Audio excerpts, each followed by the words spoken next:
तो दोस्तों, अद्भुत कहानी सागर में आपका स्वागत है। आज की हमारी कहानी है नखरे।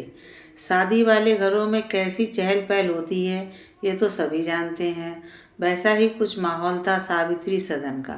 घर की सबसे छोटी बेटी अर्चना की शादी थी। सावित्री और ब्रजेश जी के 3 बच्चे थे। सबसे बड़ी वंदना, उसके बाद बेटा राकेश और सबसे छोटी बेटी अर्चना। वंदना और राकेश की शादी हो चुकी थी। अब सबकी दुलारी अर्चना की शादी थी।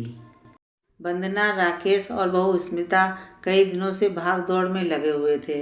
इतना काम और रिश्तेदारों से भरा हुआ घर, स्मिता बहू होने के नाते पूरा ध्यान रख रही थी कि कहीं किसी रिश्तेदार को कोई तकलीफ ना हो। सबके खाने पीने, सोने इत्यादि का बेहतरीन प्रबंध किया गया था। सावित्री और ब्रजेश जी भी अपनी तरफ से कोई कसर नहीं छोड़ना चाहते थे। आखिरकार ये घर की आखिरी शादी थी। ब्रजेश जी की दोनों बहनें यानी कि यामिनी बुआ और कामनी बुआ भी शादी के हफ्ते भर पहले अपने अपने पतियों के साथ आ गई थीं। बुआ लोगों का हर काम में मीन में एक निकालना स्मिता को बहुत अकड़ता, मगर लिहाज बस कुछ ना कह पाती। दूसरी तरफ दोनों फूफा जी लोगों के भी बहुत नखरे थे। किसी को पीने के लिए गर्म पानी ही चाहिए होता तो किसी को बिना ठंडा दूध पिए नींद नहीं आती थी। इसमें सोने पर सुहागा तब हुआ जब घर के दामाद यानी वंदना के पति कृपाल का आगमन हुआ। अब तो जमाइयों की टीम बन गई। दोनों फूफा जी और कृपाल सारा दिन बस मौका खोजते कि कहाँ उनकी आवभगत में कमी हो रही है और किसको ताने सुनाए जाएं।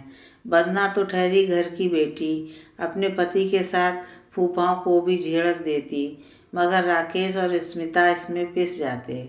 उन्हें जमाइयों के ताने सुनने भी पड़ते और नखरे भी पूरे करने पड़ते। शादी के एक दिन पहले रात में खाने के बाद सभी बैठकर बातचीत कर रहे थे। बात ही बात में जमाई कृपाल अपने सास ससुर से पूछ बैठे कि छोटी को विदाई में क्या उपहार, जेवर गहने दिए जा रहे हैं। सावित्री और ब्रजेश जी के लिए तो दामाद भी बेटा ही था, सो सब बता दिया। कितने पैसों के जेवर बेटी के लिए बनवाए, कितनी साड़ियाँ खरीदी। हालांकि अर्चना के ससुराल से दहेज की कोई मांग नहीं थी, पर इन्होंने अपनी स्वेच्छा से एक छोटी कार दामाद को उपहार स्वरूप देने के लिए मंगाई है। ये भी बता दिया, जो कि अर्चना और उसके पति के नाम पर होगी। इतना सुनते ही कृपाल का चेहरा तमतमा गया और वो उठकर वहाँ से चला गया। अगले दिन शादी थी। सब सुबह से भाग दौड़ कर रहे थे। दुनिया भर के काम थे जिन्हें बेचारा राकेश अकेला ही सब बाहर के काम देख रहा था। वंदना और स्मिता भी सावित्री जी के साथ रस्मों रिवाजों और बाकी तैयारियों में लगी हुई थी। तभी अचानक कुछ शोर हुआ। सभी घर वाले अंदर पहुंचे तो पता चला कि कल रात हुई बातचीत कृपाल ने दोनों फूफाओं को बता दी और अब इस बात पर तीनों ब्रजेश जी से बहस कर रहे थे कि छोटी बेटी पर इतना कुछ लुटाया जा रहा, जबकि हमें तो कभी इतना नहीं मिला। ब्रजेश जी आंखों में आंसू लिए चुपचाप सब सुन रहे थे। ये देखकर राकेश और स्मिता दोनों, जो इतने दिन से लिहाज में चुप थे, खुद को रोक ना पाए।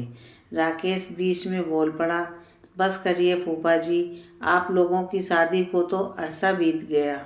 उस समय के हिसाब से जितना मान और उपहार मिलना था उतना मिला। आप लोग की शादी के वक्त नौकरी तो दूर, पढ़ाई भी पूरी नहीं हुई थी। उस समय की आज से क्या तुलना। तभी स्मिता बीच में बोल पड़ी, और कृपाल जीजा जी, आप, हमें आज भी याद है आपकी शादी के वक्त आपके घर से कितनी हिदायतें आई थीं, दहेज के सामान और बारात के स्वागत, व्यवस्था और विदाई को लेकर। तब तो राकेश की भी नई नई नौकरी थी, मैं भी काम नहीं करती थी। पापा जी ने अकेले सारा खर्च कैसे उठाया था, आपको क्या पता। स्मिता धीरे से वंदना के कंधों पर हाथ रखती हुई बोली, बेचारी वंदना दीदी ने खर्चों को देखते हुए एक नया गहना तक नहीं लिया। कुछ माँ के पुराने गहने और कुछ मैंने ज़बरदस्ती अपने गहने इनको दिए। वंदना सिसक उठी। राकेश बोला, आपके घर वालों ने जो जो कहा वो सब हमने किया, मगर छोटी के ससुराल से ऐसी कोई शर्त नहीं आई। उल्टा उन लोगों ने खुद कोई भी सामान लेने से इनकार कर दिया। और अब तो मैं और स्मिता भी अच्छी नौकरी करते हैं, तो हमने एक छोटी सी गाड़ी भेंट के तौर पर उन्हें देनी चाहिए। तो इसमें क्या अपराध है? वो लोग तो इसके लिए भी इस शर्त पर माने कि गाड़ी अर्चना के नाम ही होगी। वंदना भी बोल उठी, कुछ तो शर्म करो, तब भी मांगा था, आज भी मांग रहे हो।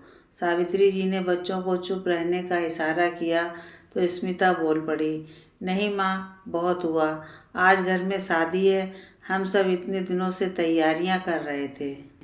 आज जब बेटी घर से विदा होने वाली है तो हम उसकी खुशियां दुगनी करें या जीजा फूफा के नखरे संभालें।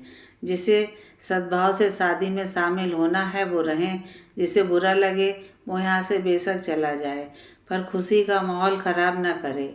बहुत सुना, अब बस और नहीं। तीनों जमाइयों की बोलती बंद हो गई थी। उनको अपने हिस्से का मान जो मिल चुका था।